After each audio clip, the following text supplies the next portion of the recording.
നമസ്കാരം.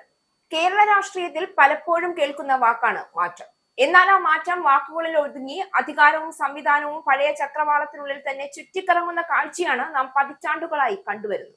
അഴിമതിയും സ്വജനപക്ഷപാതവും രാഷ്ട്രീയ സംരക്ഷണവും ചേർന്ന് രൂപപ്പെട്ട ഈ ദുഷ്ചക്രം തകർക്കാൻ ധൈര്യവും നട്ടെല്ലുമുള്ള നേതൃത്വമാണ് കേരളത്തിന് ഇന്ന് ആവശ്യമായത്.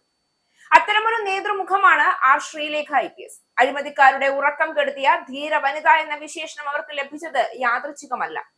രാഷ്ട്രീയ സമ്മർദ്ദങ്ങൾക്കും ഭീഷണികൾക്കും മുന്നിൽ തലകുനിക്കാതെ നിയമമായി തന്നെ നടപ്പിലാക്കിയ ഉദ്യോഗസ്ഥയാണ് ശ്രീലേഖ എന്ന കാര്യം നിസ്സംശയം പറഞ്ഞു.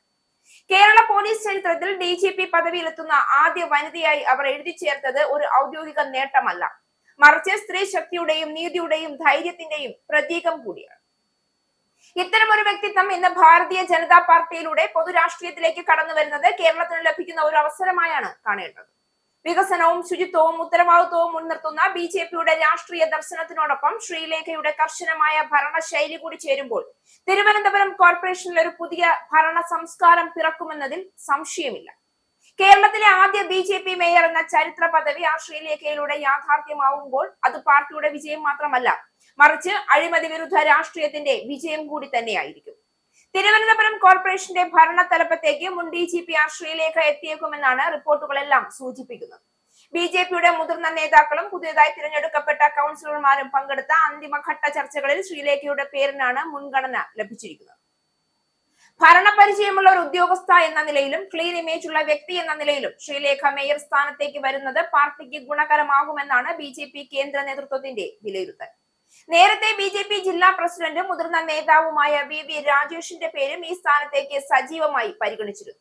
കഴിഞ്ഞ 5 വർഷക്കാലം കോർപ്പറേഷൻ ഭരണസമിതിയുടെ വീഴ്ചകൾക്കെതിരെ നടന്ന സമരങ്ങൾക്ക് നേതൃത്വം നൽകിയത് VV രാജേഷ് ആയിരുന്നു. അതിനാൽ രാഷ്ട്രീയ പരിചയമുള്ള ഒരാൾ തന്നെ മേയറാകണമെന്ന വാദം ഒരു വിഭാഗം ഉയർത്തി. എന്നാൽ നഗരത്തിന്റെ വികസനത്തിന് ഒരു മുൻ IPS ഉദ്യോഗസ്ഥയുടെ സാന്നിധ്യം കൂടുതൽ കരുത്തു പകരുമെന്ന നിഗമനത്തിലാണ് പാർട്ടി ഒടുവിലെത്തിയത്. ഡൽഹിയിൽ നിന്നാണ് അന്തിമ തീരുമാനം വരുന്നത്. വ്യാഴാഴ്ചയോടെ തന്നെ BJP തങ്ങളുടെ ഔദ്യോഗിക തീരുമാനം പുറത്തുവിടുമെന്ന് തന്നെയാണ് അറിയുന്നത്.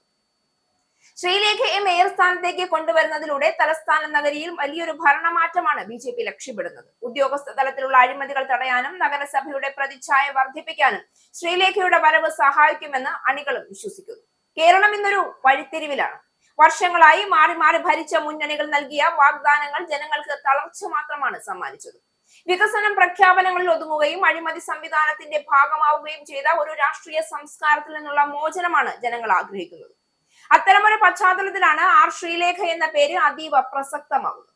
BJP മുന്നോട്ട് വെക്കുന്ന ശുദ്ധമായ ഭരണവും ശക്തമായ തീരുമാനങ്ങളും നിയമത്തിന്റെ ആധിപത്യവും ശ്രീലേഖയുടെ വ്യക്തിത്വത്തോടൊപ്പം ചേരുമ്പോൾ തിരുവനന്തപുരം കോർപ്പറേഷൻ ഒരു മാതൃകാ ഭരണ കേന്ദ്രമായി മാറാനുള്ള സാധ്യത തുറക്കുന്നു. അഴിമതിക്ക് ഒരു തരത്തിലുള്ള വിട്ടുവീഴ്ചയും ഇല്ലാത്ത ജനങ്ങളുടെ നികുതി ജനങ്ങളുടെ ക്ഷേമത്തിനായി മാത്രം ഉപയോഗിക്കുന്ന ഒരു നഗര ഭരണമാണ് ശ്രീലേഖയും BJPയും വാഗ്ദാനം ചെയ്യുന്നത്.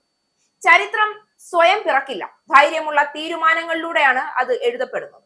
ആർ ശ്രീലേഖയെ പിന്തുണച്ച് BJPയെ ശക്തിപ്പെടുത്തുന്നത് ഒരു പാർട്ടിക്ക് വേണ്ടിയുള്ള തീരുമാനമല്ല, മറിച്ച് അഴിമതി വിരുദ്ധവും വികസനോന്മുഖവുമായ പുതിയ കേരളത്തിനായുള്ള പ്രഖ്യാപനമാണ്. ചരിത്രം പിറക്കും. അതിന്റെ സാക്ഷികളാകാൻ ഇനി കേരളം തയ്യാറെടുക്കുക മാത്രമാണ് വേണ്ടത്.